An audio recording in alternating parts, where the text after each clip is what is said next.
Hey guys, Dr. Mo here, and welcome back to the channel where we make your money make sense. Today we have a very interesting reaction video for you guys. I want you to pay close attention because this Bay Area man lost his life savings in a scam after being convinced that his computer was involved in illegal activity. Scammers posing as federal agents and federal officials manipulated this guy into moving his money into secure accounts by withdrawing large sums of money in multiple transactions. Ultimately, he lost nearly $200,000, guys, and now owed the federal government or the IRS $30,000 in taxes. Despite involving the police, he has yet to recover his money. I want you guys to just take a look at this video and give me your feedback at the end. Let's get into it. Concord man who once professionally helped people with security became the victim of a scam himself. Yeah, not only did he lose his life savings,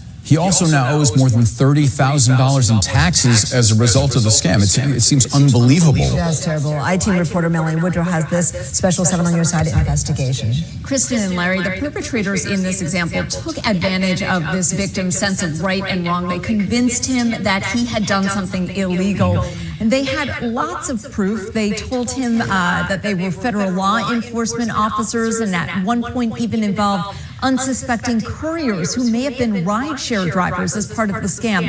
It all fell apart when a CVS employee more than 400 miles away in Huntington Beach, California, had a feeling something wasn't right. Hi, is it Chester? Yes. Hi, Chester. It's Officer Matthews, Concord Police Department. Yes. On March 27th, Concord police showed up at Chester Freilich's home. And they say, you've been scammed. Freilich says it all began earlier that month with someone claiming to be from Xfinity. According to a police report he later filed, Freilich told investigators Xfinity told him someone used his personal information to upload videos to a pornographic website and that they were generating a report to the Federal Trade Commission. And about an hour later, I get a call from a man called Jason Brown from the FTC, and he informs me that I'm under investigation for wire fraud. And he lists all the credit cards I've had in 40 years. Freilich says Agent Brown also told him someone rented an apartment in Texas in his name and that the FTC didn't believe he'd made those transactions. To help him, they would move all his money to a secure account. The scam continued. After a couple of days, they have me withdraw more money. And this goes on about 5. Freilich received a letter he believed was from the Department of the Treasury confirming the plan to clear his name. He put large amounts of cash and gold in boxes picked up by couriers who supplied a password he'd been given. Concord PD believes the couriers may have been rideshare drivers. It doesn't appear in most of the cases that the couriers are involved. They're somewhat unknowing participants. He continued receiving letters confirming the transactions until one day he was told there was no courier in his area and that he'd have to mail $8,500 in cash in a box to Huntington Beach via UPS. So I do that, and that's when I find out somebody's knocking at my door, and it's the police department from Concord.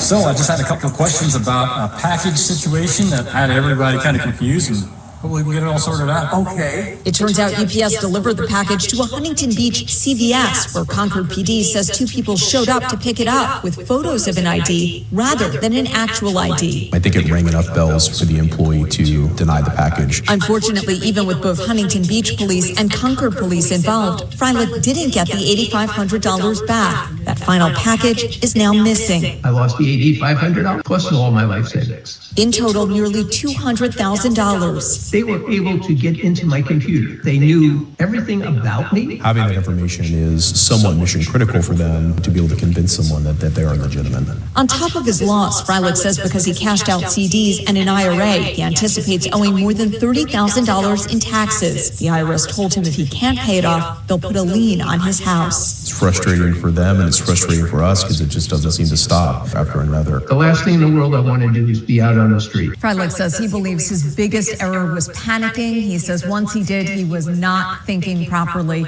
Concord PD says that no legitimate law enforcement agency will ever discourage someone from verifying their identity. The scammers in this case had the victim sign a non-disclosure agreement so that he wouldn't talk to other people about what was going on, wouldn't contact his local police department. Of course, they say that they will never do that if you're in trouble with the law. And really, they're focusing on educating the public so that somebody else isn't victimized like this. A really elaborate scam. Yeah, and I've heard before from the BBB, totally separate agency, of course, but say, take a beat. When something doesn't seem, just whatever it is that you want to jump and rush to and fix it, take a beat. Yeah, he was really concerned. They told him he was breaking the law, or posing as him was breaking the law, and so they were appealing to his sense of right and wrong. Yeah, and nowadays there's so much of our personal information that's available online that people can manipulate you. So just beware. Thank you. You've seen the video. Hate that they prey on anyone, but especially the elderly. This gentleman, clearly $200,000 gone, and he is definitely a senior, and the likelihood of him being able to recoup that money is very slim to none. Not to mention he owes $30,000 in taxes. I think it's sad that this happens and that they prey on older people, but more importantly, that the IRS, once it's been identified as a scam, you would think that the IRS would make some concessions because this is not something that he benefited from at all. But in order to not fall victim to scams like this, it's imperative that we do not share our personal information with anyone. Not to mention we shouldn't share our financial information as well. I mean nothing. No name, no address, no job information, no financial information, no contacts. You shouldn't be sharing anything with anyone that you don't trust and that you do not know. And especially over the phone or over the email. Make sure you're very skeptical of any urgent claims that you may receive right away, or if there's an urgency for you to respond and to send anything to an unfamiliar person. And always, always, always, guys, consult with your trusted family members and friends before you act on anything. This should help you prevent being scammed. But also, this should be a wake-up call for those of us that haven't been scammed yet. I personally believe that if elderly people are scammed, there should be some type of way that we can recoup their funds, because many times they can't go generate additional revenue or additional monies. I know it's far-fetched, but that's just the way I feel. Guys, what are your thoughts on this? Do you believe that there should be something that can be done to ensure that the elderly that are preyed upon can recoup some of their money, even if it's an additional type of insurance or something? Let me know what your thoughts are. Until next time.